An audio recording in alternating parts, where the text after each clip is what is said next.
Thank you so much for your patience and for joining us tonight for this wonderful event.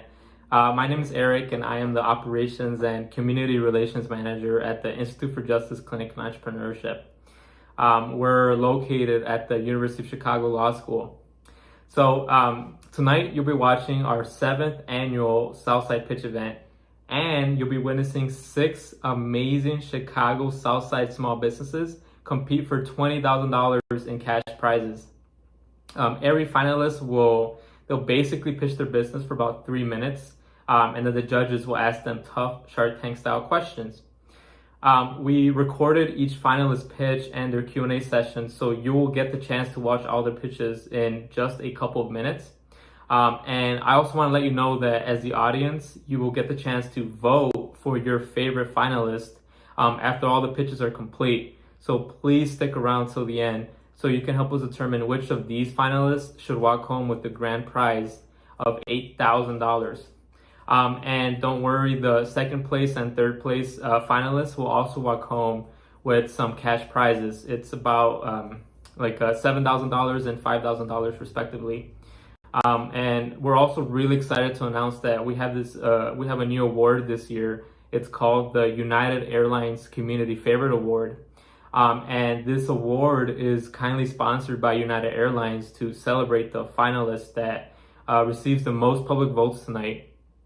This finalist will walk home with a special prize that we will announce towards the end of this event. So please stick around, and we are so grateful for United Airlines for sponsoring this award and making this award possible. And before we get to the pitches, though, I do want to talk a little bit about us, Southside Pitch, and the importance of entrepreneurship. So Southside Pitch is a community initiative created by the organization I work for.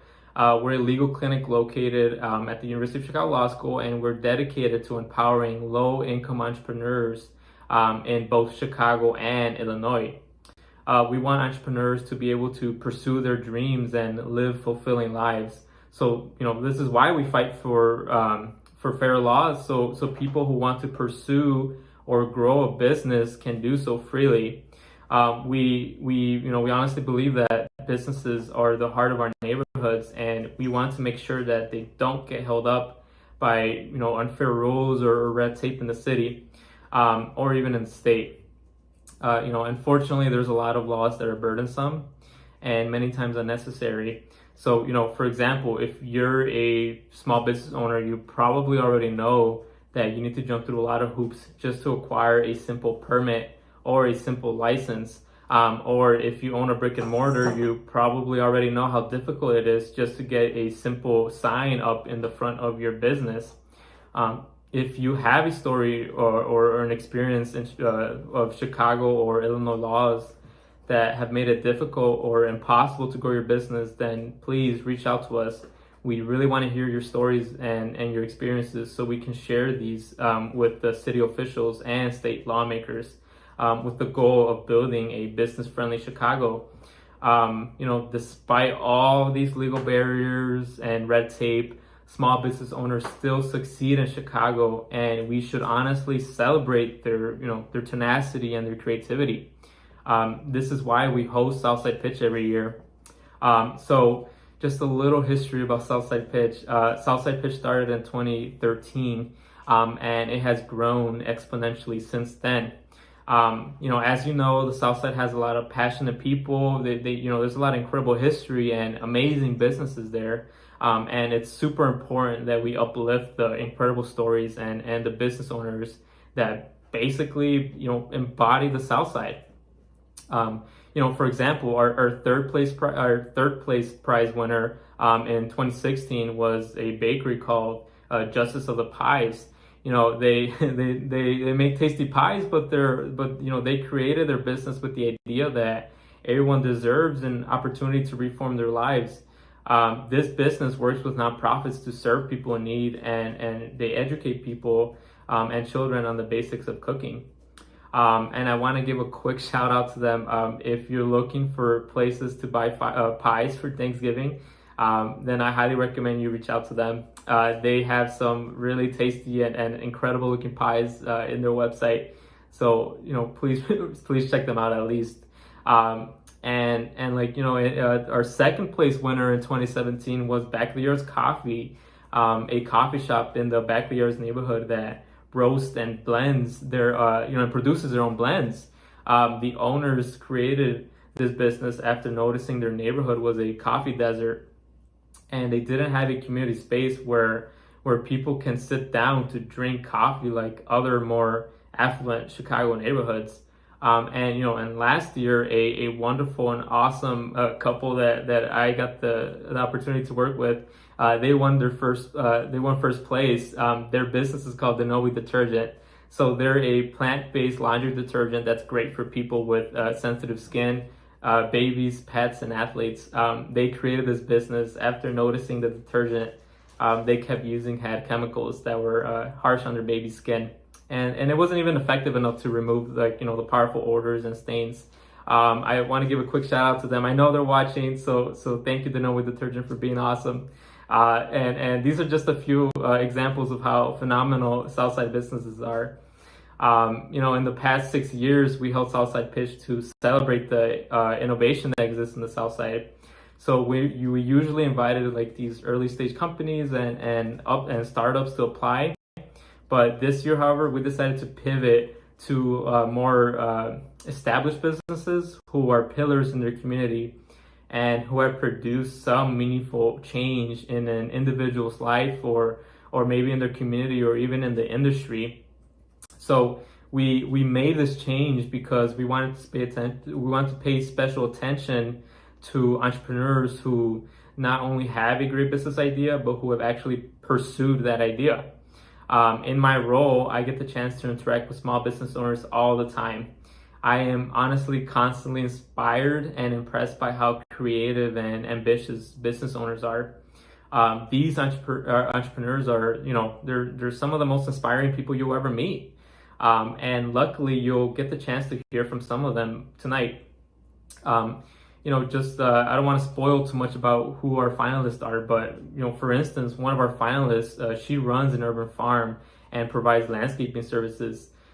She turned her passion into a business. She told us a really funny story where she said that when she went to go buy her house, she wasn't really concerned about like the kitchen or bathroom details. She was more interested in checking out the backyard because she was interested in mowing her lawn and planting beautiful plants in her backyard. So, that shows incredible passion. At least two of our finalists, they came from a family of entrepreneurs. Starting a business was in their blood. So that's exactly what they did. One of them took control of his family's business and recently just celebrated its 50th anniversary. A lot of people, they start their business so they can build wealth for their families. And some of our other finalists, they started their business because they saw a need in their neighborhood and community, or they even saw a problem that needed to be addressed.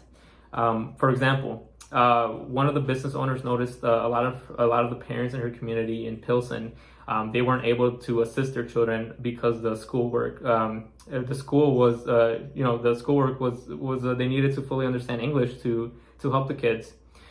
So she opened up a location that provides bilingual tutoring services for these families. So, she saw a problem and she came up with a solution. And another Southside Pitch finalist created their business with the idea that they wanted to support other small businesses in their community. And I'm all for that. That's super incredible. Every one of our finalists has a unique story to tell and a different reason why they pursued their business venture.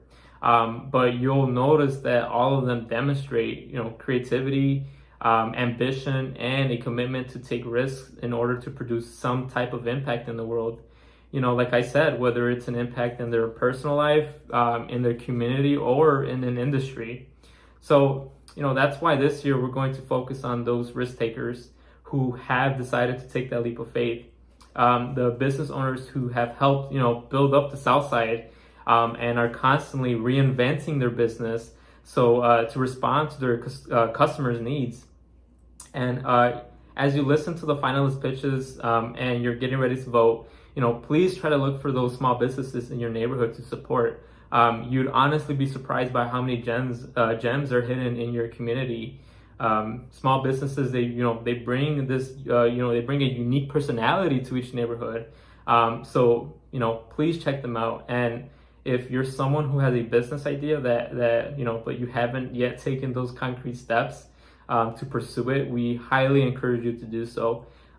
You never know when that one side hustle or that dream can end up changing your life. So that's enough of me talking. Now I want to introduce EJ, the Senior Director at the Polsky Exchange. I just want to give a quick shout out to the University of Chicago Office of Civic Engagement and the Polsky Center for Entrepreneurship and Innovation. They've been proud sponsors and partners of Southside Pitch for a number of years.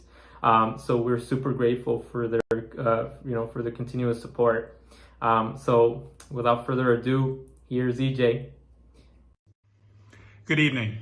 Welcome to the Southside Pitch. This is our annual opportunity to celebrate and to put forth entrepreneurs and small business owners that are emerging from the South Side of Chicago. My name is EJ Reedy, and I'm a Senior Director at the Polsky Center for Entrepreneurship and Innovation at the University of Chicago. The University of Chicago's Entrepreneurship Center serving the university and beyond. At the Polsky Center, we have a special mission to help small businesses and entrepreneurs on the South Side of Chicago. And during the pandemic, we've seen a heightened need and a heightened opportunity for assistance. During the summer of 2020, we had 21 students working full-time with 21 minority and women-owned companies here on the south and west sides of Chicago, looking for growth in the current time. So as you think about and are here to celebrate entrepreneurship, we hope that you can think of the Polsky Center as a partner in mentoring, as a partner in training, and as a partner in growing small businesses here on the south and west sides of Chicago. You can find more information at polsky.uchicago.edu.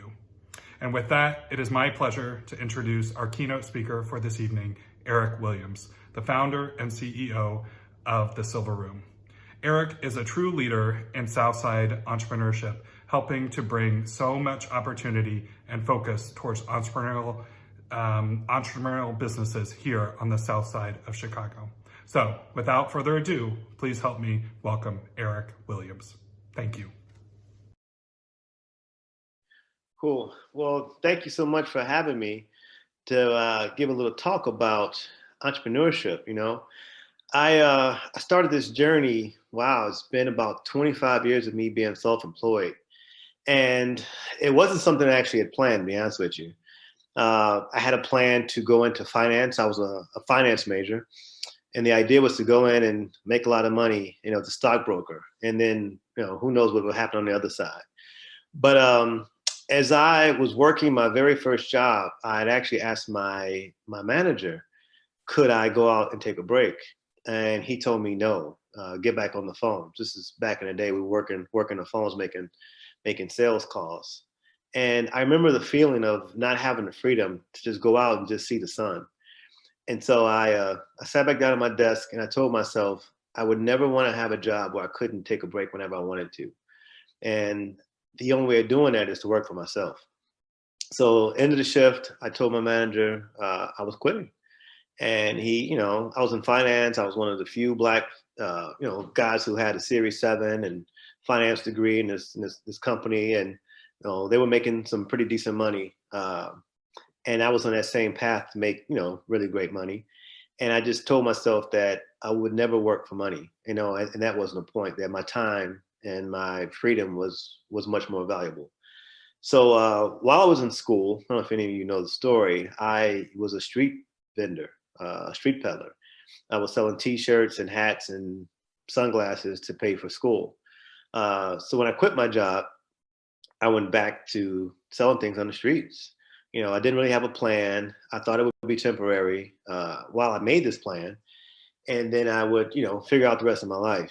And 1 month turned into 2 months, turned into 2 years, turned into 8 years.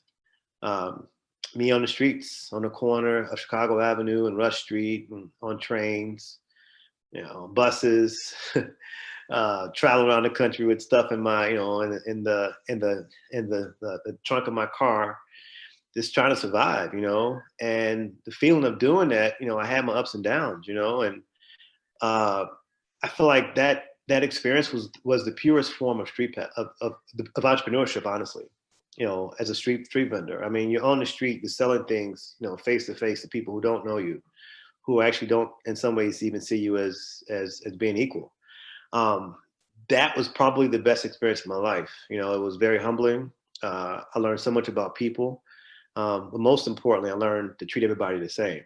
It doesn't matter who you are. If you're a guy on the street, a girl on the street, if you're a multimillionaire, we're all the same. And I think that 8-year, 9-year, 10-year experience brought me to where I'm at today, to think about my life in terms more than just, money. What kind of impact can you have on people? How can you make someone else's lives better? How can you cheer somebody up by a little silly joke, or some sort of inspirational story, or just listening to people, And so when I opened up the store, I took that experience of being on the street, and every day I think about that, because I wanted to make sure that everybody felt welcome, in my business. I wanted to make sure everybody felt like they were a part of something that was much bigger than just, a retail store. So, I think about that story, and I think about this journey of being an entrepreneur for the past, 30 years now. I think about the courage it takes. not having a roadmap. It's like there's no roadmap. You have to figure a lot of stuff out on your own. Not having the right mentors and making mistakes and losing money and this journey that nobody really knows except for you. And a lot of times with us, our family, they don't always get it. And you have this idea and you have this vision and you just want to make it work. And it's always not always about getting rich. It's about making a difference and making something that you can make a way for yourself. So whenever I see any entrepreneur, no matter where they're at, no matter who they are, I'm going to support them, because I know what that journey is like. I know what the loneliness is like. I know what it's like not to have money, to worry about the phone call and, who's calling you for to pay these bills and, figuring all this stuff out. And, and every now and then, somebody figures it out and they get, they become very successful. But for every one of those, we all know there's, 15, 20 of those who don't always make it. But the one thing I would say is you have to try. You only get one chance to try, but that's not true. You get 2, 3, 4 chances sometimes, And so if you could try and have a good plan to create an idea from an idea to actually make it happen, I mean, it's wonderful. And I feel like on the South Side, actually, we have even more opportunity to make things happen. It's not always the same kind of competition, so we have to kind of think about what we have instead of what we don't have, and every day I try and wake up and say, what are the 5 things I have? Forget about the craziness that's happening in the world.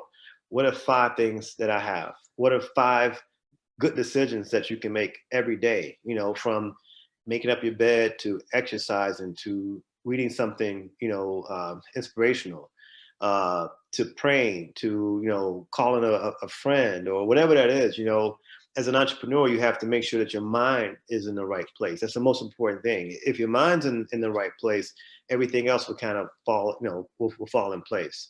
And so, yeah, so for me, I just want to make sure that we are trying to do the right thing. We're supporting one another. And I mean, there's light at the end of this tunnel, and you can definitely make it. I've had my ups and downs, but I can say that, I weathered the storm. You have to be consistent. You have to be sometimes fearless. You have to be willing to make mistakes. You have to ask for help. You have to have a sense of vulnerability a lot of times. You have to make sure that you're reading. You have to make sure you're researching. But I think there's a way, there's a will and a way, and I just want to wish everybody the best on this journey of being an entrepreneur. I'm there to support anybody. Anytime you hit me up, I'm always willing to help. And I wish you nothing but the best.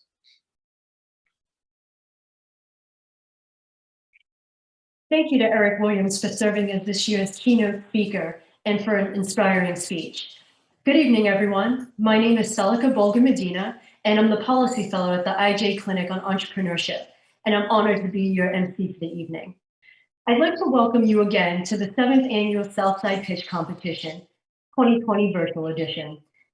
As you can see, things are they look a little different than in years past, but just like in years past, this competition has a great group of finalists ready to compete for cash prizes. You're about to hear pitches from 6 amazing entrepreneurs who were selected from a talented pool of 115 applicants. And after their presentations, they're going to find themselves in the hot seat with our panel of judges. Our judges this year are Vince Williams, President and CEO of the Chicago Minority Supplier Development Council, Susana Vasquez, Associate Vice President of the University of Chicago's Office of Civic Engagement, Beth Rieger, Director of the IJ Clinic on Entrepreneurship, and Peggy Davis, Vice President of Community Impact at the Chicago Community Trust.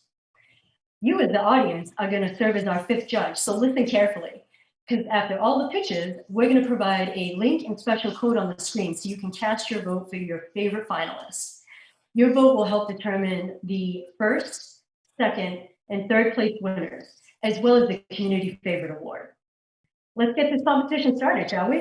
To kick us off, we have the Lemonade Land, a pop-up market for Black-owned micro businesses in the South Shore, Greater Grand Crossing, and Woodland areas. Did you know that in the city of Chicago, there are more than twice as many micro businesses as there are small businesses? Let's listen to the Lemonade Land make their pitch and hear how this microbusiness is supporting other microbusinesses. Hi, I'm Crystal. And I'm Saba. And we're the Lemonade Land. We want to tell you a story about one of our favorite entrepreneurs. Her name's Susan. She's a 70-year-old Black woman from the South Side of Chicago. And due to the pandemic, she was left without an income to provide for her and her mentally delayed daughter. Susan created these amazing political buttons that were not only funny, but super inspiring. She had two issues though: no access to the internet to sell online, and due to the isolation, she had no community to sell them to. And this is where the Lemonade Land comes in. We provided a space for Susan to sell her buttons. Susan was very determined. She took the bus, showed up to every market. She happily paid her vendor fee. People bought her cute buttons and she created an income for herself and her daughter. Coming to the Lemonade Land, she was out of isolation. She re-engaged with the community, and all of the buyers were passionate about supporting local Black-owned micro businesses. They were supporting people like Susan. But guess what? We didn't just help Susan. We helped 76 vendors on the South Side of Chicago create income within their own communities at a vacant lot located at 6700 Dorchester Avenue. We are creating heart and hope on the South Side of Chicago. Vendor markets are very popular, and you might not think we're unique. They're all over Chicago, but what makes us different and better is we are investing in new Black micro businesses. They are small, but they are mighty. This market is for us and by us. We have always been neglected, but not anymore. Lemonade Land is here to turn sour lemons of financial despair into prosperity. Our business model is simple. We make it affordable.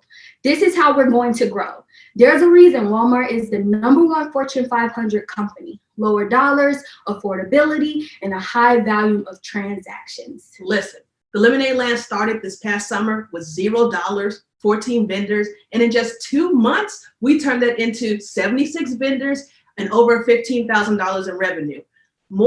Additionally, our vendors took home over $45,000. Amazing. Can you just imagine what we can do with the $8,000 of grant money from this competition? I know we can. Challenges are nothing for us. We are scrappy. We have overcome so many challenges to make this successful. Dumpsters and trash will be placed on the land right before our event. We just decorated the dumpster with balloons and streamers. We have rallied our entire network and all of our community to make this event possible. So, what does the Lemonade Land plan for the grant money? With $8,000, we will create an affordable online store. This sustainable year-round revenue source for our vendors means, it's still a pandemic, so help us continue to serve people like Susan and invest in the Lemonade Land today. Thank you.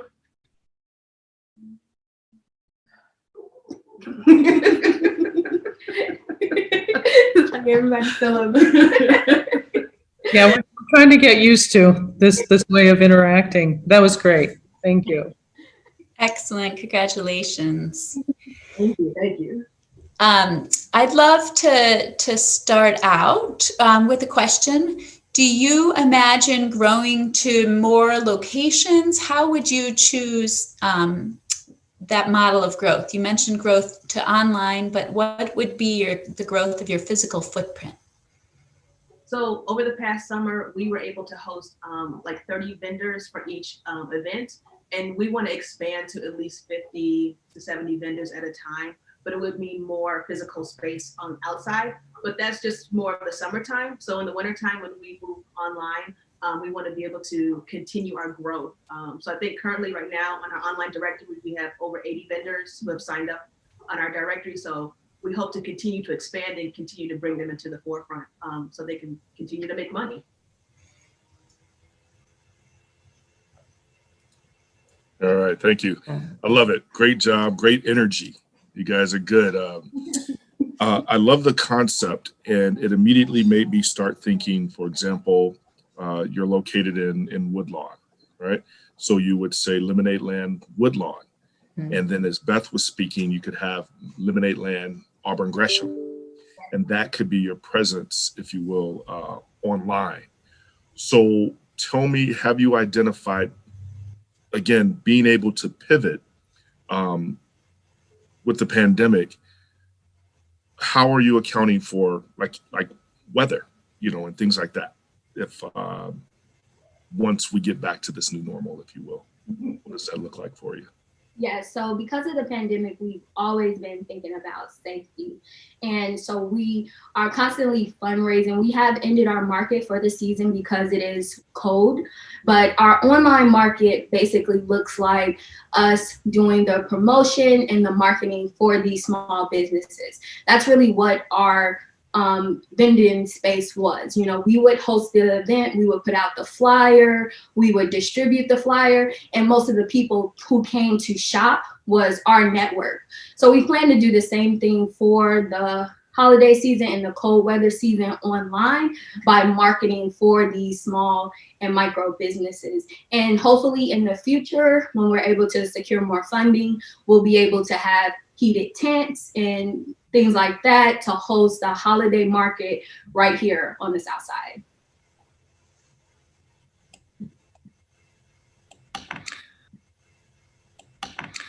I loved your presentation as well, and I agree. Lots of energy there, and given what you're doing, yeah, no, I love it. That's probably what you need to be successful. And forgive me if you already mentioned this, but can you say a little bit more about how you connect with potential vendors for your space? Yes, so we utilized Facebook, Instagram, and we also put up flyers around the neighborhood. I don't know if maybe people saw them, but we posted them like in Hyde Park, at bus stations, lampposts. So we just hit the neighborhood area because our main focus was South Shore, Woodlawn, Greater Grand Crossing, so that we could get the community here focused on the community that was also selling here. So we wanted to make sure it was extremely local. Keep the Black dollars in the community, make sure that it was staying within these blocks. Thank you. That was great. I also had a question building upon sort of the shift in terms of online. Number one, you talked about the strength of your own network as part of the success. Online then means you need to go beyond that core network. So I'd like to hear a little bit more about sort of your strategy to kind of scale the visibility of the platform, as well as have you had any metrics related to, from your marketing or social media, how much has come from your network versus how many folks have reached your vendors via the marketing efforts that you've made to date? So I come from a background of filmmaking, and I do a lot of promotional videos for small businesses. That's what I did before joining the Lemonade. So we did create our own promotional video, which was able to reach 10,000 people outside of our network. So we plan to do that not only for the Lemonade Land, but also for these micro businesses, creating an online presence, helping them with social media. And we would do this by creating photos for their products, also creating videos that we can market on Facebook and Instagram. So we're really looking to use internet marketing to show, to give these businesses more visibility. We could talk to you all day, but we're out of our time. Thank you so much, and congratulations. Thank you. Thank you, guys. Congratulations. That was great. Way to kick us off. Wasn't that an awesome pitch by the Lemonade Land? Next up, we have Wesley Shoes, a fit and fit family shoe store in Hyde Park that's been serving customers since 1970. The average lifespan of a family-owned business is 24 years. But as you can see, Wesley's has blown that statistic clear out of the water. Let's check out Wesley's pitch to see if we can spot some clues about the key to their longevity. Hi, I'm Bruce Wesley, owner of Wesley Shoes in Chicago's Hyde Park Shopping Center. Adjacent to Trader Joe's, we are building on 50 years of personalized fit and sit service and experience when visiting our store. Since 1970, when my dad, the late Reverend Alvin Wesley, founded it, our store has evolved into an emporium of the world's finest walking shoes for comfort, work, or dress from all over the world. Our customers love us, and that's why we have a 4.6 Yelp rating. The industry just honored us as the #1 independent shoe retailer in Illinois and 13th in the USA, according to Footwear News Insights. We are now the oldest ongoing African-American shoe retailer in the USA. If we win the prize, we will establish partnerships with local health experts, podiatrists, chiropractors, and physical therapists. The formula has worked so far. For example, about 4 weeks ago, I approached Dr. Mitchell, owner of Foot and Ankle Clinic on 47th Street, and I introduced myself to him while I got my feet examined. I gave Dr. Mitchell a 60-second pitch on how we are fitting braces and orthotics and hard-to-fit feet. He was sending his patients all the way downtown to the corporate New Balance stores. He recommended we bring him some script pads so he could send us patients. He would prefer to send them locally, so we developed some script pads, and he has already sent in 3 new customers. See, the problem these podiatrists have is they create these orthotics and braces, which can cost $500 to $600, and patients can't find proper footwear to accommodate them. The days of orthopedic shoes are long gone. It's all about fitting the custom orthotics and finding a shoe deep enough to accommodate these bulky things. You no longer have to look like Forrest Gump and wear orthopedic shoes. That's where we come in. We give them fashion and comfort. Furthermore, the funds would be spent to update our point of sale system. Our website has grown tremendously since COVID. See, the problem we have is we've been around for 50 years and still there's a large group of potential customers that don't even know we exist. In today's market with the Amazons and the DSWs of the world, we have to find our niche. How many of you have even heard of us? We do want to thank the many families and customers who have and continue to support us even through COVID. We want to ensure that the shopping experience at Wesley's and the personalized fit and sit experience continues for the next generation to come.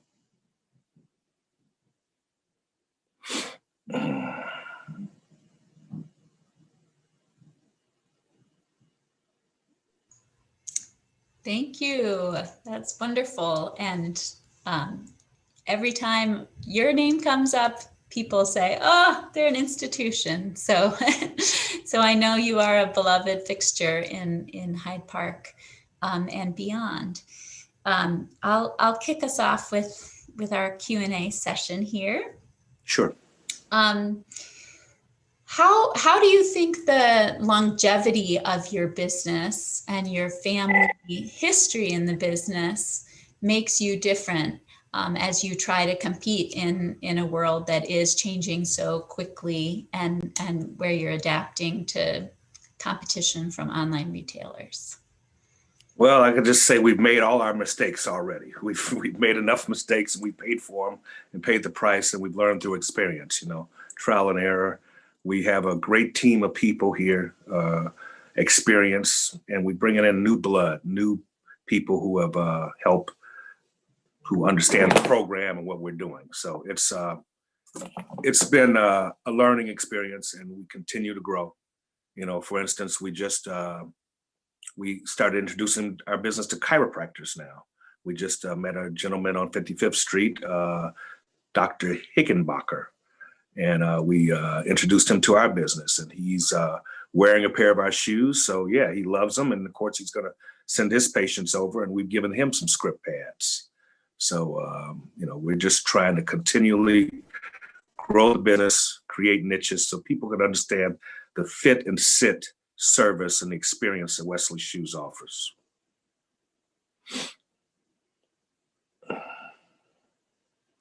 I had a question. In terms of coming up with this particular strategy, what type of information or data or sort of market analysis did you do in terms of that this being a particular potential unmet market need or something that would provide a high enough margin in terms of the investment in that market? Well, I talk with a lot of my fellow shoe retailers who I've known for years all over the country. And this is a very good niche for them, and it seems like a very good potential for us. We know that in the health industry that people have foot problems, and they're having a problem. The problem that is, as I mentioned earlier, they can't find these orthotics, shoes to fit these orthotics. My sister happens to be the executive president of Mount Sinai Hospital. And she has linked me in with some other groups too that are potential customers who are going to network with our business and bring in more clients so people can come in and get fitted properly. We have to have shoes that, you know, like, again, people don't want to look like they're 100-year-old shoes. You know, they want to have footwear that's, I brought a few samples with me. For example, I said shoes don't have to be Forrest Gump. Well, these are cool looking shoes, but they're deep enough to accommodate orthotics. What's nice about them, they're easy to get on at a customer. They're all leather lined. They're made in Portugal. They're super lightweight, and they look great on, you know, so a guy doesn't have to look like he's in orthopedic looking shoes. We have shoes that are designed, they're lightweight, athletic, all types of footwear. So that's what we do. And we've been doing it so long, we're good. The vendors love to partner with us, and they love to set up little shops in the shop with us. New Balance just closed on 55th Street. They approached us as soon as they closed. We have a New Balance corner in the corner of our store, and we're doing great New Balance business now. So other than the New Balance shoe, do you have a sample women's shoe that you can show me? Oh, sure. I happen to be in the basement of my office. I just brought down a handful of shoes, but I've got thousands and thousands of shoes I can show you. But yeah, that's okay. Yeah, well, New Balance, that particular shoe does come in women's also. It actually, it's kind of a hybrid. It looks exactly the same in women's as men. But women's, we do, like the University of Chicago crowd loves these shoes. They're called Blundstone. They're real lightweight. They're waterproof. You just slip them on, but they have a deep toe boxing. They're lightweight, and the soles have good tread on there. The key to all of our shoes, though, they all have these removable orthotics. And orthotics allow for the patients to put their orthotics in the shoes. We have shoes by Dansko. These happen to be waterproof. Little wedge, the lady can wear them for work or so forth.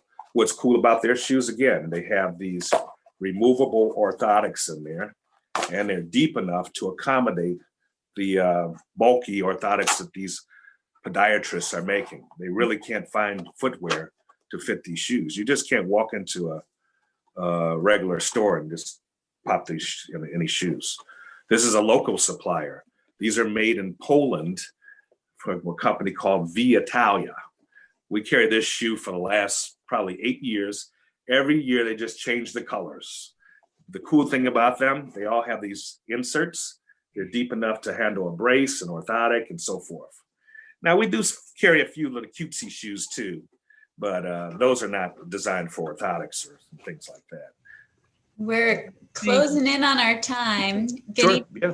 Did you want to ask a question before we? Yeah, please. Thank you, Bruce. Outstanding. Great job. And I love your story, man. Can you please share with us, tell us how your father got started with it? I mean, how did this all come about? Did you wear braces or, you know? Oh, no. My father was that story behind it. Yeah, sure. My dad, he's a real entrepreneur. He was kind of one of those guys that just got involved with a lot of different things. He was a first sergeant in the Army, and this was the early 70s. My mom had passed. We moved from one side of town, from the west side all the way to the South Shore area, and we happened to move next door to a gentleman, Joe Devine. Sam and Joe had shoe stores in Chicago, and their family, they were second, third generation Jewish guys. And so Dad worked part-time for Joe at his store on 87th Street and learned the business, and eventually wound up liking it so much that he decided to go on his own in 1970, and he bought a store from out in Roseland from a lady, Mrs. Lieben, who had shoes from year one. They were just out of sync with everything. And so that was our first store. Our original store was on 11210 South Michigan Avenue, and right across, and at that time, a thriving area, and that's where I learned the shoe business right there. Phenomenal. Thank you. Great story. We own the skating rink at 111th in Michigan in Roseland. Oh, yeah. Okay. Okay. So just hearing that now, but we were a little bit later than you. We were in the late Oh, 70s. okay. All right. Well, I'm preaching to the choir right now. All right. I love it. I love When it. Thank people sprain their ankles at the skating rink, they could go over and Right. get the Well, supportive I'm gonna be shoes. honest with you. Back in the '70s, we weren't selling these kind of shoes. We were Yeah. selling platforms and the kind of shoes that would break your neck. Great story. And then one last thing for you, Bruce. How have you pivoted during the pandemic? Not having a lot, because you are more of a destination organization, right? Sure. I love how you're creating this new market, if you will, with physicians. Yes. How else have you gotten, do you have a huge online presence? Yes, the online sales are up tremendously. I couldn't believe. I mean, we're shipping shoes every day. Originally, our online was like, okay, we're gonna have it. We get to sell once or twice a month here or there. Man, that thing is ringing like every day. Bing, bing, bing, bing. And it's like, so it's really developing and it's evolving. And that's why I know the point of sale system that we were interested in, it will link with our current inventory. So right now, it's not linking together. So we kind of constantly manage the accounting on the inventory side. So if they link together, it would be so cool. Then the inventory people see online is the same inventory in the store. Right now, it's really not. So that needs to be changed. And it could be a simple thing but the sit and fit experience is still the best experience of all. People come in the store. It's about building relationships that we've had for years and years. Well, it's wonderful to hear your stories of decades past as well as the future for your business. So thank you and congratulations on delivering your pitch at Southside Pitch. Great pitch by Wesley Shoes. It was even complete with a few samples. Next, we have City Tutoring, a bilingual tutoring center in Pilsen for working class families. Pilsen is a neighborhood that historically has been the first stop for immigrant groups arriving in Chicago, with the Mexican community being the latest group to call the neighborhood home. Listen to City Tutoring to hear how this business is serving the children of Spanish-speaking working class families. Hello, my name is Annabelle Martinez. I'm the founder and director of City Tutoring. Since establishing at the Pilsen neighborhood in Chicago in 2017, we've been able to help service over 300 families navigate the public and private school educational system. I started the tutoring center because I have a passion for education and I wanted to make sure that students were able to have the same resources that I had in college, but at the educational elementary school level, right? So not only do we have the best tutors around, we also have all fully bilingual tutors because I wanted to bridge that communication gap with not only the parents and the child, but also between the parents and the teachers. So that is where I realized that we stood out from different tutoring centers, was because we initially from the start, we always email the teachers right away. We let them know the student is enrolled in our program, and that has helped teachers just communicate with us directly. And then we communicate with the parents after each tutoring session, updating them on all the progress that their child is doing with our programs, and then also that we've already talked to the teachers for them. So this is where I see us moving towards more now and in the future. I realize that we can also service a lot more students that outside of the Chicagoland area. Since I want to say it was March, kind of end of March, beginning of April 2020, we're now virtual and online. We have our programs in 5 different states, including New Jersey, New York, Texas, Florida, and Illinois. So we know that there's a big need for our programs, not only because we cover all subjects, all traditional subjects, including math, reading, science, but we also offer Spanish tutoring and special needs, which mainly focuses on life skills. Therefore, we want to be able to raise funding to grow our programs and be more accessible to more families and be able to build a bigger platform online. And now that students have easier access to online platforms and programs, including Google Classroom, that makes our job easier as tutors, be able to communicate with teachers, since we don't have to be asking parents for their email. We could just be like, hey, we just log in and we know the teacher's email. We know all your teachers' emails. And we're able to also chat via Google Classrooms. However, this e-learning has actually made communication with parents and teachers a little bit more difficult, because parents usually relied on parent-teacher conferences to be able to communicate with their teachers. So we have been able to give them not only the resources to help the children succeed inside of the class, outside of the classroom, but also inside of the classroom by being able to be that bridge of communication between the teachers and the parents.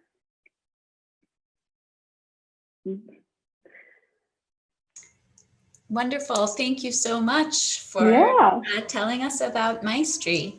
I'll kick us off with some Q&A here. Okay. And I think it's fascinating that you folded into your business model the need for communication with the parents and with the teachers. It's not all about helping the child learn. There's a triangle there. Yeah. But I imagine picking the right tutors is a really essential component of your business. How do you do that, and how do you scale that process of selecting the right tutors? Yeah, definitely. So right now we have 8 different tutors and we have 2 locations. We have 2 tutors only doing virtual online. So now we know that they have the option to do virtual if they don't feel comfortable coming to in person. So usually I always tell them I vet the tutors. I want to see kind of like a reflection in me and them. And most of the tutors have some experience with teaching children. It doesn't necessarily have to be in the classroom. For example, I've never been a certified teacher, but I've taught gymnastics, dance, swimming. So it's not only them being good in the classroom, it's also them being good mentors. So our slogan is walk in as a student, out as a mentor. I want to see that drive in the teachers. I ask them questions like, what would you do in this situation with the child if a student doesn't want to get their homework? Because we usually have 3 different types of students. And I kind of have them identify those 3 different types of students before I explain it to them. And if they can explain that, then I know that they understand that there's different learning types and different ways that students can learn. Great job. Thank you. Can you tell me how you've been or how you've pivoted now during the pandemic and with most schools being stay home now? Yeah, definitely. So at first, I completely closed the tutoring center, right? We had our summer camp going and then I closed them. Then I just had parents bombarding me with emails, new parents that never knew they needed tutoring. They're like, what is tutoring, right? It's out of the world for them. But now they know that we are a staple we know that we're a staple in the community and that we are able to help a lot more families. So what we did is we expanded our group tutoring program what they usually is 5 students to a tutor. To be earlier in the day. So we are open from 11 a.m. up to 7 p.m. and students can come in from time frame of 1 hour to 5 hours if they really need to.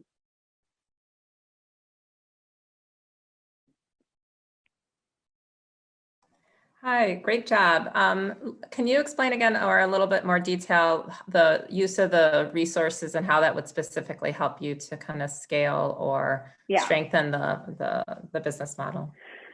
Definitely. So right now our online tutoring platform is just Calendly and Zoom, right? We're just connecting tutors to students, but I need to build a better platform so that we can connect the right students to the right tutors / mentors. So let's say a parent is like, hi, my child is English is their first Spanish is their first language, like it was for me. I want to connect her with a tutor who speaks Spanish as well, so they can connect her with myself. Or we can have a student who is, maybe they have ADHD or they have an IEP or 504 plan, and they want a tutor that has not only worked with a student that has a special learning disability, but that also has ADHD or special learning disability.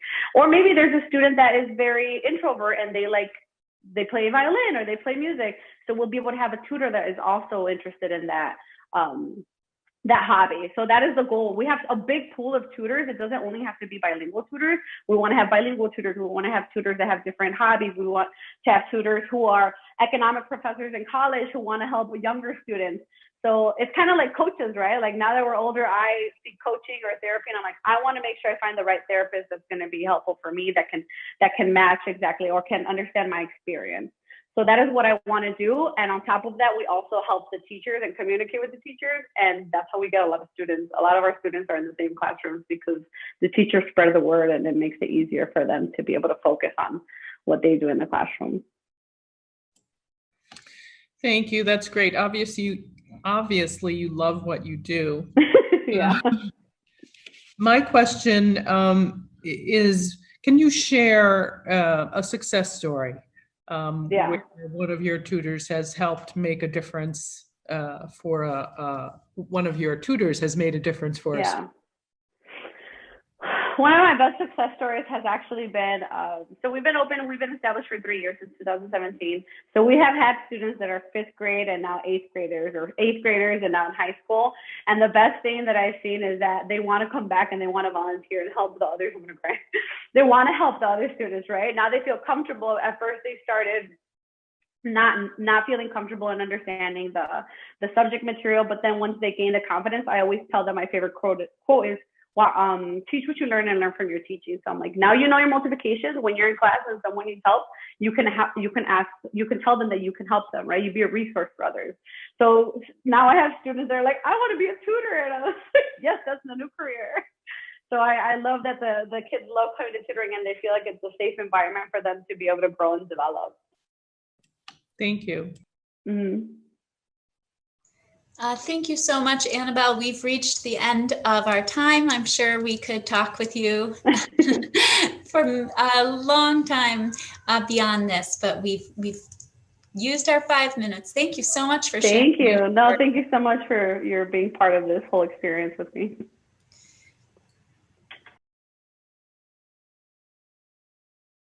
A passionate pitch by City Tutoring. Next up, we have New Magnolia Garden Center, a U-Pick farm and garden center located in the back of the yards. This neighborhood is known for its historical meatpacking industry that served as the inspiration for Upton Sinclair's classic novel, The Jungle, depicting the industry's harsh working and environmental conditions. But today, those old meatpacking plants are home to furniture makers and even sustainable food incubators.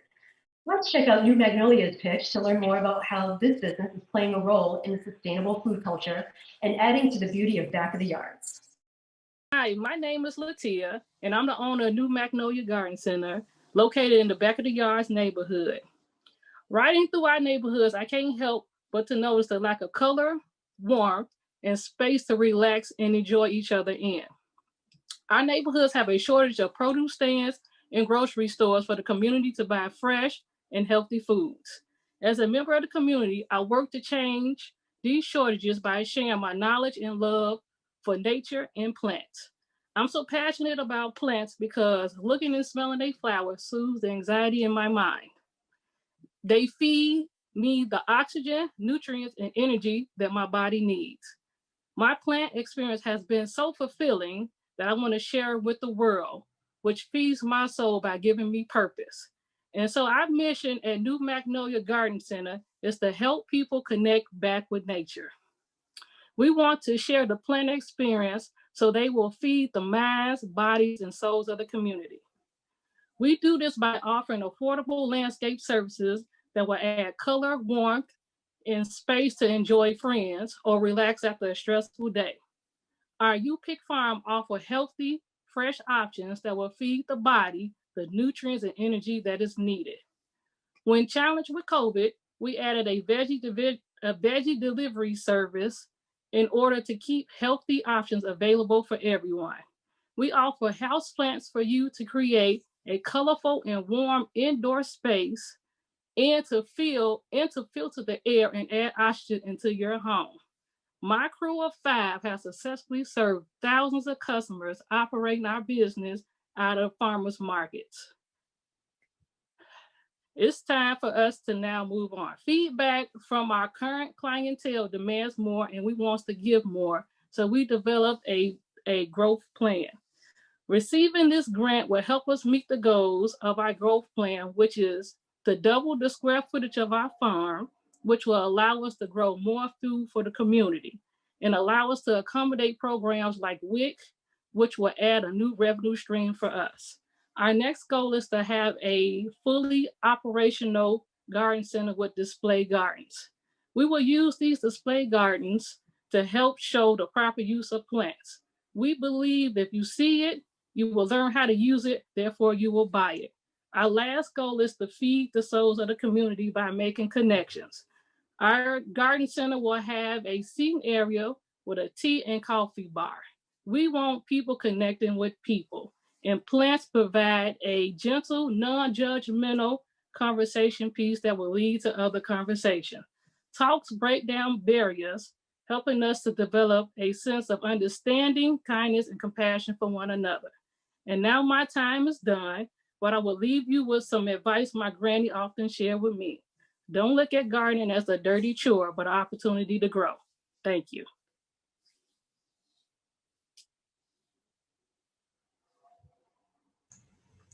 That was wonderful. Thank you so much for Thank you. sharing with us, and congratulations. Thank you. We're gonna ask some questions now, as you know, and I'll get us started. So obviously you're good at growing things and you're growing a business and you're growing community.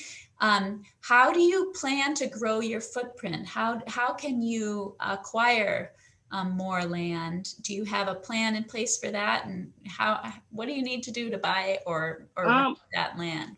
Actually, right now I rent space at the plant over there on 46 and Bishop. And so I've already worked out a agreement with the landlord. So they have allowed me to already double my space for the farm. And they also have allowed me to go into a more communal space for the garden center to set up display gardens. And so from there, we're going to use the profits, we're going to save them, and in the future, we will buy our own land where we can build our own garden center and farm. I have a question.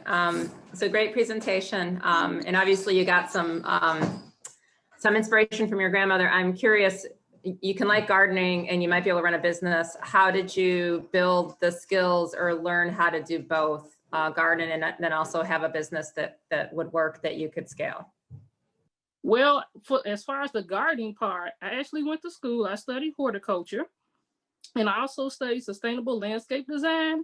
So I've already got the schooling for that. Once I graduated college with my horticulture degree, I went off and I started taking business classes with the Women Business Development Center. And they taught me the skills on how to grow my business on the business side. Plus, I also have my team members. I also have a team member that specializes like in nonprofit, and she also specializes in like marketing, like social media marketing. And I have another crew member that's more specializes in like actual landscape design, and he also kind of goes along with the social media.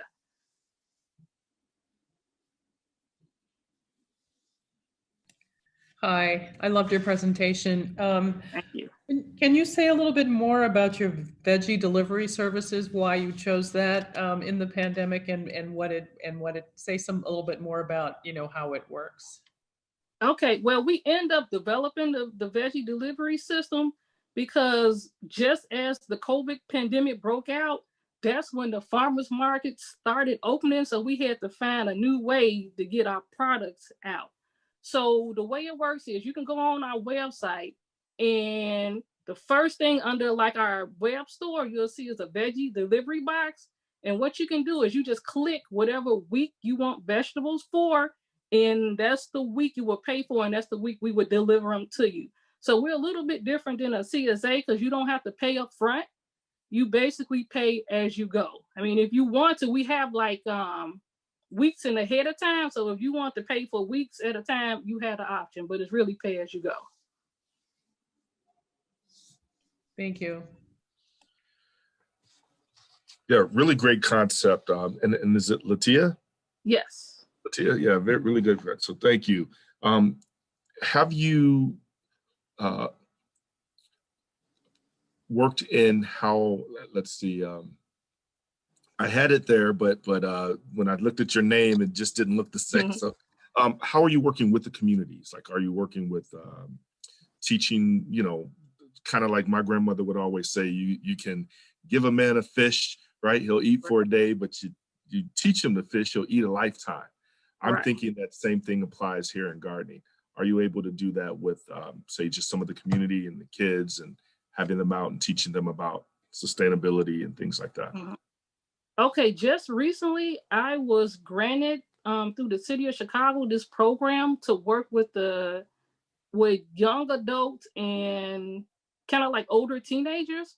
So I have a group of young adults, and they come out every Saturday, and they get to physically work in my garden center and work on my farm for free for me. In exchange, I get to share with them all of my knowledge. And my other team members get to also kind of share with them what they know, and they also get to learn life skills. Love it. Thank you. I'm going to ask a bottom line question here. Yes. Have you been making money? And what have you found is really the key to making a profit in this business, where you are doing a lot of different things, and you have a lot of different ingredients in your business plan? Well, we are making money. And what I've found over the years of running this business, it's like that one-on-one interaction really helps bring up our revenue. So like when people come out to my U-Pick farm, I walk around with them and I actually explain to them the different flavors between a red tomato and an orange tomato. And when I actually spend this time with people, I have repeat customers. So my customer retention is like almost 100%. And it's the same thing with the landscaping. So we don't just go out and put plants in your yard. We actually work with the homeowner and explain to them, this plant does this. This is why we put this here. This is why we mulching this way. This is why we pulling this weed one way and we pulling the other weed the other way. So just having that connection with people has really bulked up our revenue. And that's why we want to actually go into the garden center with the seating area, so we can get other people involved and start making these connections with people, not just to make money, but to try to make this world a better place. Well, that's a wonderful message to end on. Thank you so much for teaching us a little bit about your business, and I would love to be at that U-Pick farm as soon as it's daylight out. Yes. Congratulations. Thank you.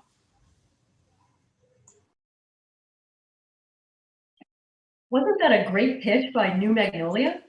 Next, we have theblackmall.com, a marketplace of Black-owned businesses that includes an online business directory and a brick-and-mortar shop in Chatham. Did you know that Chatham has housed some of the most successful Black-owned businesses in the country, such as the Independence Bank of Chicago, which was one of the nation's largest Black-owned banks? Let's listen to theblackmall.com make their pitch and learn more about this business's role in carrying on that legacy. Our people are screaming for change, for hope, for guidance. And although there are many ways in which Black communities need help, employment is a major piece of the larger puzzle towards rebuilding strong Black communities. The Black Mall is here to save the day. We're an aggregator of Black-owned businesses that helps them promote, sell, and grow. We do this in three major ways: our online business directory, our online and brick and mortar marketplace, and our new fulfillment center, a process we call book, brick, and click. Not only do we help the business owner, we give the consumer the opportunity to discover amazing Black brands. We circulate the Black dollar, we support business owners and the communities that support them, providing resources for businesses to scale and hire, truly making it easy to build and buy Black. The Black Mall is a mindset, a way of thinking, an experience. Like the mall of olden times, it's a space to shop, sell, create, and cultivate community while honoring and celebrating Black culture around the globe. Greetings, my name is Cassiopeia. And I'm Dre of theblackmall.com. We founded our company on the south side of Chicago, where we live, eat, and play. We have been the premier advocates for Black-owned business in Chicago to survive and thrive. We have recycled over $700,000 to Black businesses, creating hundreds of jobs and connecting 2 million consumers with over 2,000 businesses. We've grown our business from working from our own home to having our own retail store and new fulfillment center. We've increased our staff from 2 to 8 workers, and our revenue has increased by 200% over the last 3 years. But why does this all matter? Because when Black-owned businesses have the space and opportunity, they will survive and thrive. Like the PH Company, whose revenue and staff doubled after putting their products on our shelves. And Kilwins in Hyde Park, whose revenue increased by 400% when we hosted one of our awareness boosting cash mobs. Our job is to increase the awareness and access of these businesses and thereby increase their sales and growth. Our directory houses 2,000 businesses, with 3,000 more being added on Buy Black Friday. Our retail and e-commerce store showcases over 80 vendors with 1,000 SKUs, and our email list and social media following gives Black-owned businesses access to over 55,000 subscribers that want to know how to support them. With these funds, we'll help businesses reach further and farther than the South Side.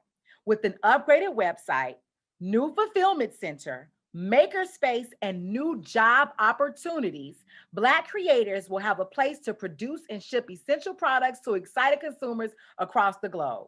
So with your support, we can build Black business, hire Black, create generational wealth, and peaceful, thriving communities right here on the South Side, all with theblackmall.com.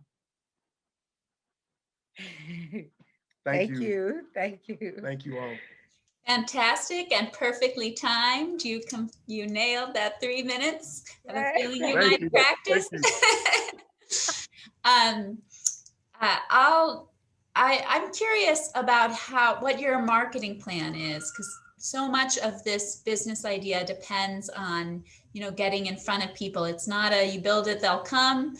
When you're online, you've got to knock on those doors and get those people's eyeballs on your website. So kind of what's your background in marketing? What's your secret sauce for marketing? Got you. So I got my degree in marketing at UIC in 2005.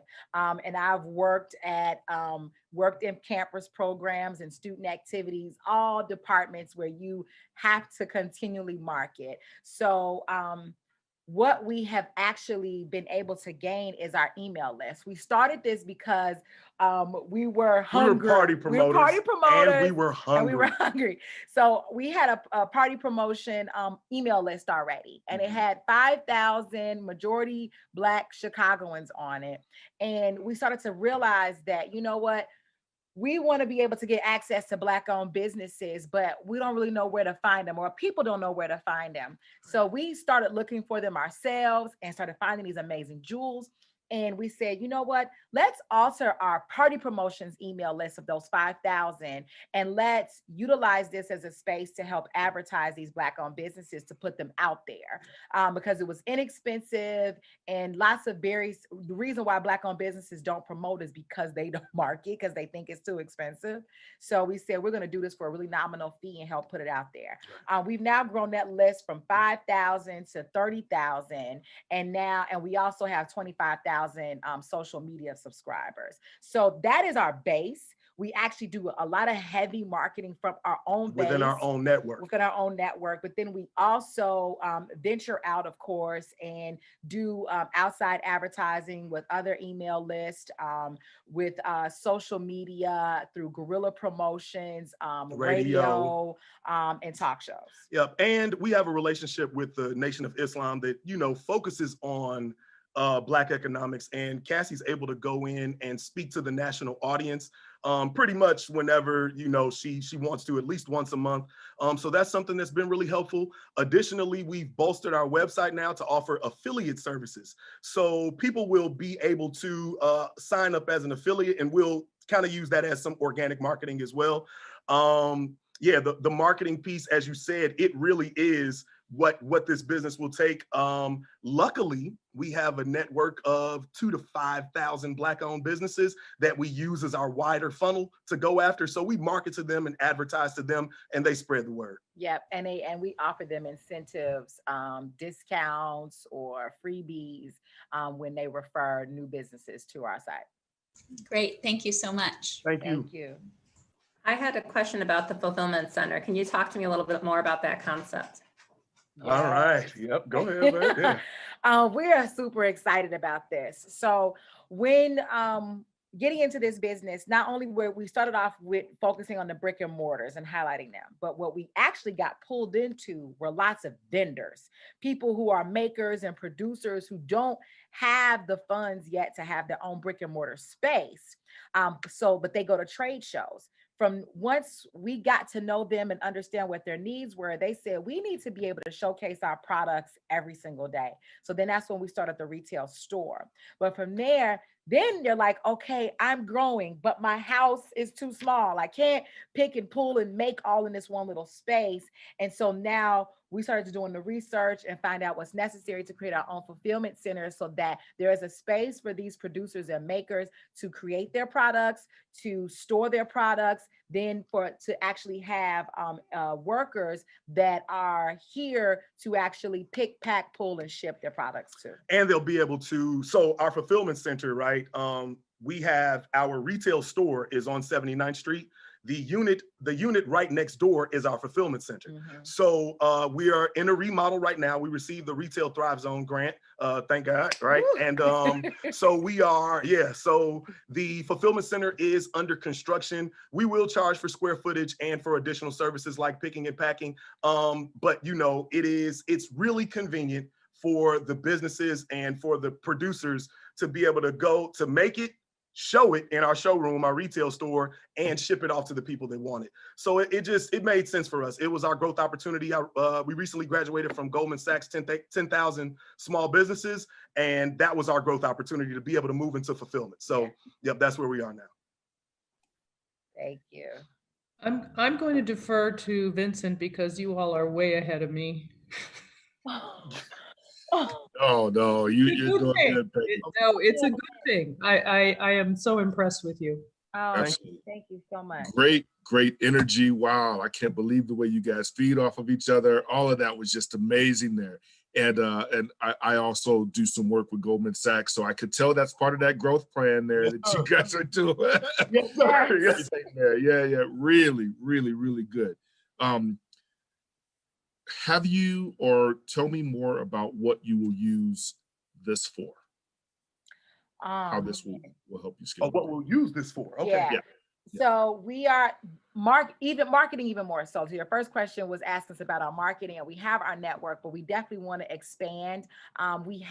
We expand to the nation, but we want to make it stronger, be a little bit more consistent with our marketing. That's an aspect. And then also to get a virtual assistant and an online business manager. An OBM, an online business manager, and a virtual assistant, brother. Those are the things that will assist us in growing our capacity more. Yeah. Right. So that's probably the most intelligent use for it.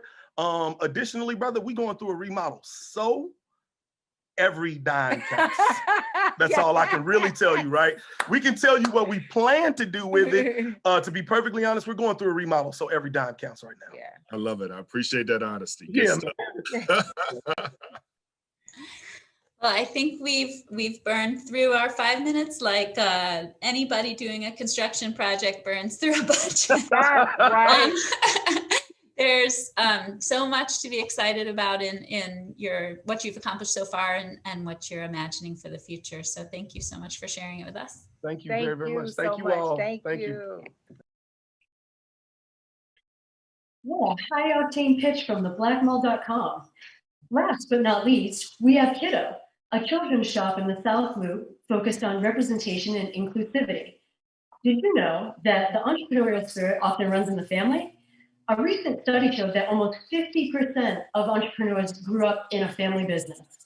Let's check out Kiddo's pitch to learn more about the journey of this multi-generational entrepreneur. Hi, everyone. My name is Kiwa Nurala, and I'm the owner of Kiddo. We're a children's boutique located in the South Loop, and I'm a South Sider through and through. I was born and raised in Chatham. I currently live in Hyde Park with my family, and I am a fourth-generation entrepreneur. My great-grandfather had a tailor shop on Black Wall Street in Tulsa, Oklahoma. And when he fled after the riot of 1921, thankfully, he was able to reopen that shop right here on the south side of Chicago. I'm so honored to continue my family legacy with Kiddo. Kiddo is more than just a store with products. Kiddo is community, and Kiddo is family. That's actually what we call it. We call it the Kiddo family. And so when I became a mom, I noticed that tons of Southside families were going way up to the North Side for baby classes and fun family events, only to be the only family of color and not feel any sense of community at all. Well, Kiddo changed that. With our Southside story times and our baby soul jams and Spanish music events and more, we have become a hub for diverse millennial families to connect. But our products are amazing as well. Okay, so we are physically located in the middle of a bunch of big box stores. So we always have to make sure we have awesome, unique products that you can't just get around the corner at Target. And because of the special collection of things, we have become popular all over the country. We have shipped to every single one of the 50 states. We're lucky to have celebrity fans like Gabrielle Union and Miranda Sings. And we've been featured in national publications like Essence Magazine and the New York Times. So what do we do when COVID shut us down and we couldn't have our special events? Well, we shifted some of those events online. And we noticed that people might be in their pajamas all day. So we bumped down the clothing and we bumped up the toys, games, and puzzles so our families could entertain themselves at home. We know that this pivot was incredibly successful for us. Why? Because in the summer of 2020, in the middle of a pandemic, we tripled our revenue from the summer before. We tripled our social media followers from the summer before. Uber reached out to us and said, hey, can you provide some story times and family fun for our network of parents? Sure. Facebook chose Kiddo out of hundreds of thousands of small businesses from around the world for their small business grant. We know we have something special, and it's right here on the South Side. With your investment, we can continue to expand our inventory even more. With your help, we can meet our goal of opening a second location on the South Side in 2021. And people love our diverse book collection so much that we hope with your help to continue to sell our own stories with publishing. By investing in Kiddo, you are investing in the future of Southside retail and in the tiny future leaders of this city. Thank you.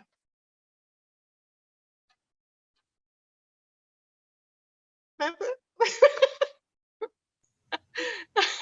I can't hear anyone. That is, we're all clapping quietly on mute. Congratulations! What an amazing story you have. I'm just blown away by the story of the entrepreneurial spirit and how it's moved to Chicago and moved through your family from generation to generation. Tell me how you pick the kinds of inventory that will be unique. How do you find those suppliers so that you can stand out from the big box suppliers and the online retailers, even in a time when people are mostly shopping from home? Well, one thing is that, first of all, I'm a mom of two. I have a 2-year-old and a 4-year-old. And for so many occasions, we get these kind of disposable plastic toys, So I knew that when I opened Kiddo that in being the future, we would want to have more sustainable toys, more wooden toys that will last and maybe even be handed down. So when I'm looking for toys, I'm literally looking all over the world. There's certain manufacturers and family businesses that make just quality wooden toys that are pleasing to the eye, unique looking, and just such a breath of fresh air from what we see in Target and all of the big box stores. Hi, I had a question in terms of some of those other sources for your products. Are you able to find and therefore then support other Black businesses as part of your inventorying of goods? Definitely.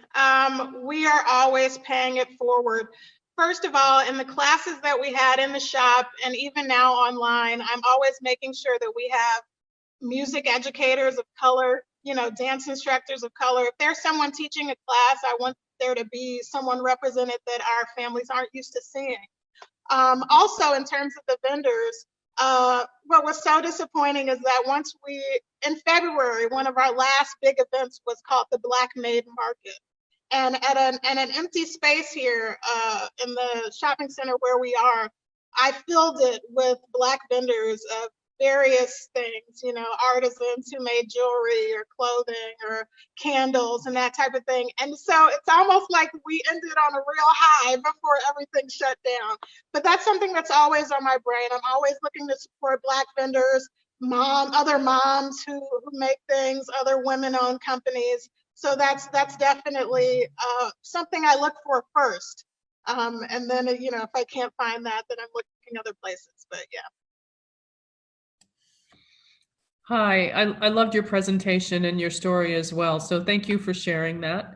I'm interested to know a little bit more about your core team, particularly as you think about expanding your business. Yes, so I feel very lucky. My cousin Amanda is actually right here in the background. And she's also a descendant of my grandfather, and her grandfather were brothers. So we're both Black Wall Street descendants. And she's basically like my right hand, she's aiming to know everything I know, but I feel very lucky in having two small children that I have someone, especially a family that I can depend on if anything happens or somebody's out of school. And so when I think of growth, it's definitely with her in mind. Right now I employ 3 talented women of color. They all have various talents that come into play with the business, whether they're great at our website, whether they're great with merchandising and ordering. They have this combination of talents that I think will really be a strength as I move forward in the business. Thank you. Yeah, outstanding presentation. Great job. Really, really good job. And I love the trajectory and the scaling of what you're thinking of doing there with the next location. Have you uncovered where that location will be on the south side? Well, we live in Hyde Park. Okay. And unfortunately, when I was looking initially for locations, the price points in Hyde Park were higher than what I pay now in the South Loop, very near downtown, which was surprising for me.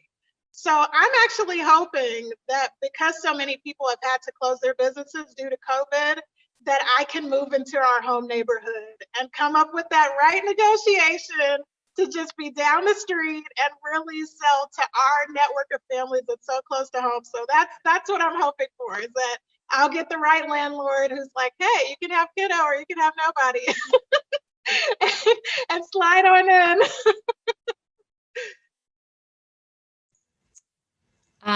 Well, I'm sure the folks around here who spend a lot of time in Hyde Park would be excited to welcome you.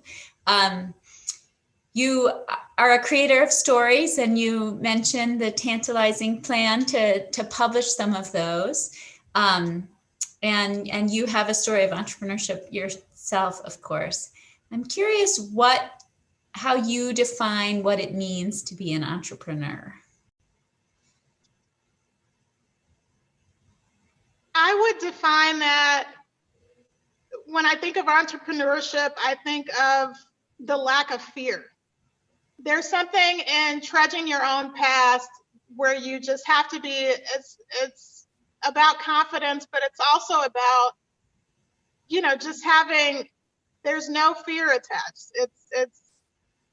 I'm the type of person where I like to plan and I like to be prepared, but I also move forward with a sense of abandon that's confident that this is what not only I want to do, but this is what people need. You know, when I created Kiddo, there was such a gap in childhood programming and even in products that people wanted to see, that when I started selling those first products, I got such a huge response from people.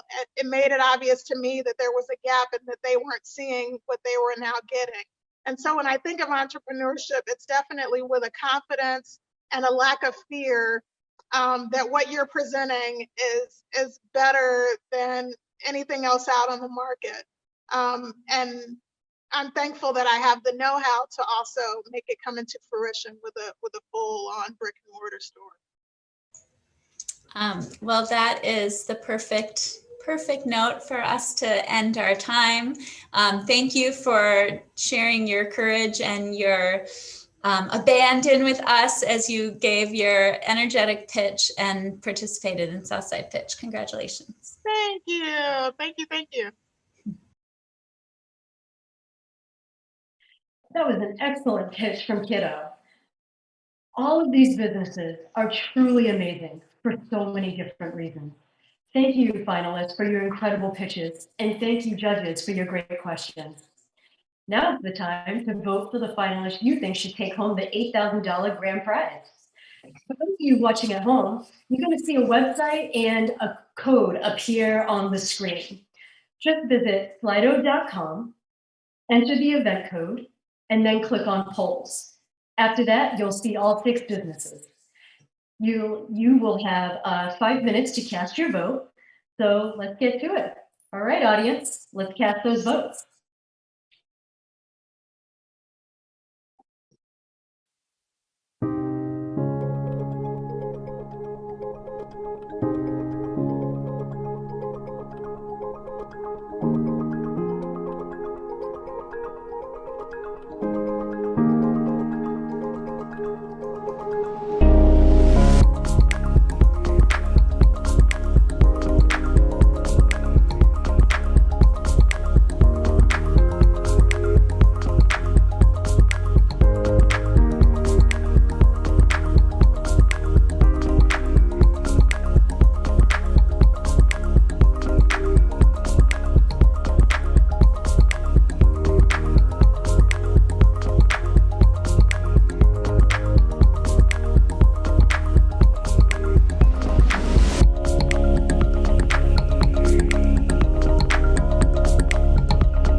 Okay, everyone, the polls are now closed. Welcome back. While the votes are being tallied, I'd like to take a moment to say thank you on behalf of the IJ Clinic to everyone who made Southside Pitch possible.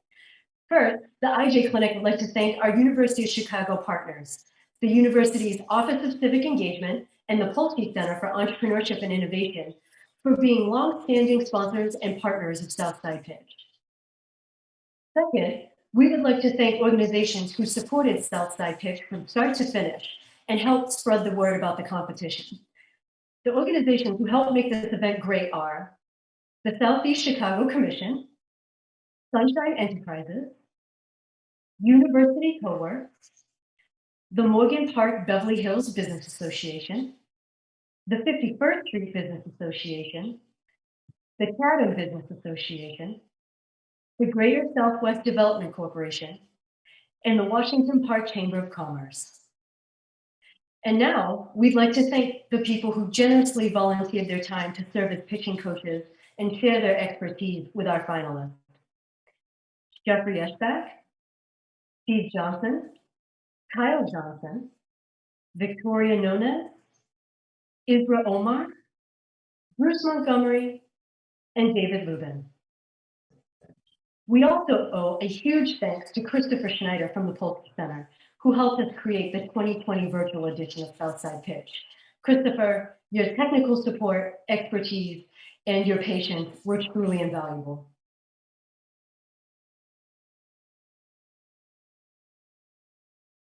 Last, but certainly not least, the IJ Clinic would like to thank United Airlines for its generosity in sponsoring the Community Favorite Award.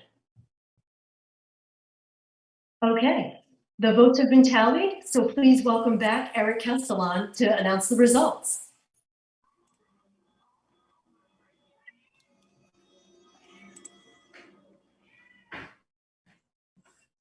All righty.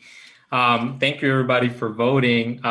Before I announce the winners of Southside Pitch, I just want to give a special shout out to the finalists. You guys are, incredible entrepreneurs, and it was honestly super great working with all of you. I am super excited to see you guys grow. So I know you guys are waiting to hear who the winners are, so I won't talk too much. So the third place winner for Southside Pitch is Lemonade Land. Amazing. Congratulations. And the second place winner for Southside Pitch is New Magnolia Garden Center. Hey, congratulations. Congrats, everyone. And before I announce the first place winner for Southside Pitch, I want to announce the finalist that received the most public votes, and thus is taking home the United Airlines Community Favorite Award. Once again, this award is kindly sponsored by United Airlines, so thank you guys so much for sponsoring us. And this finalist will be walking home with an extra $3,000. So once again, thank you guys. Or United Airlines, right, guys, corporation. So the first place winner for Southside Pitch 2020 virtual edition is the Black Mall. All right. Woo, congratulations. Cassiopeia and Dre, are you there?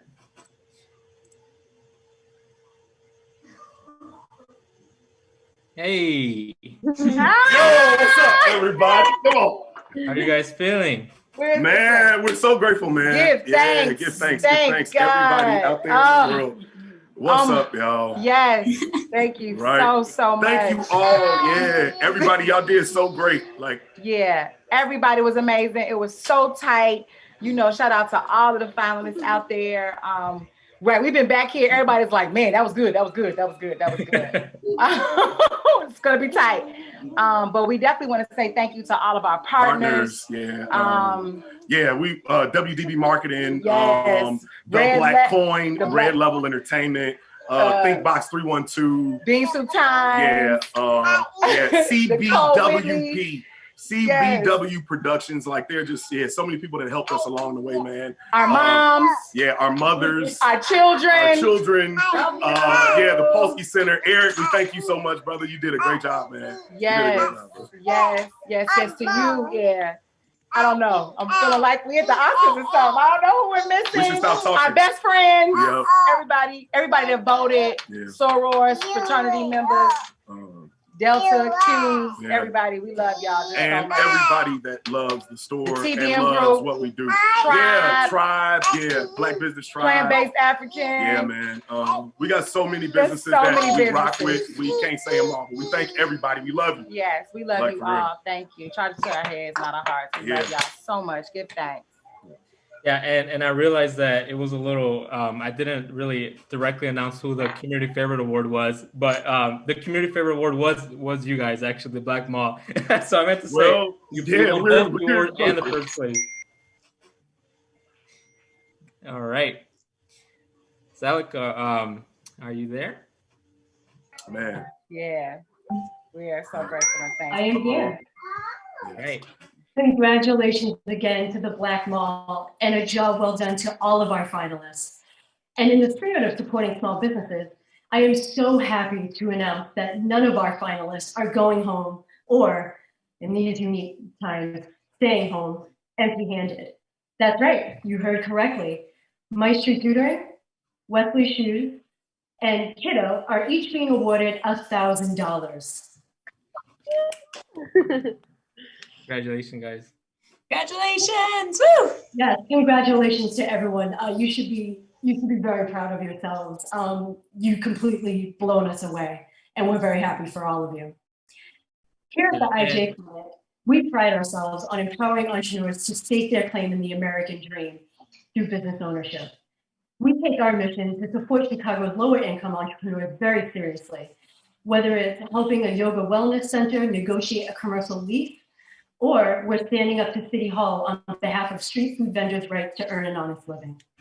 The IJ Clinic has been a proud member of the Southside community for 20 years, and we're so pleased to play an active role in showcasing what the Southside and its business community have to offer. I'd like to conclude this year's competition by urging all of you to continue to support your local neighborhood businesses. As you've seen here tonight, not only do they provide goods and services, create jobs, and even support their fellow businesses, but they serve as the lifeblood of our community. So please do what you can, when you can, to support your local businesses. Thank you so much for joining us at Southside Pitch, and we hope to see you all again at next year's competition. Good night, everyone. Good night. Thank y'all. Thanks for joining us. Congratulations.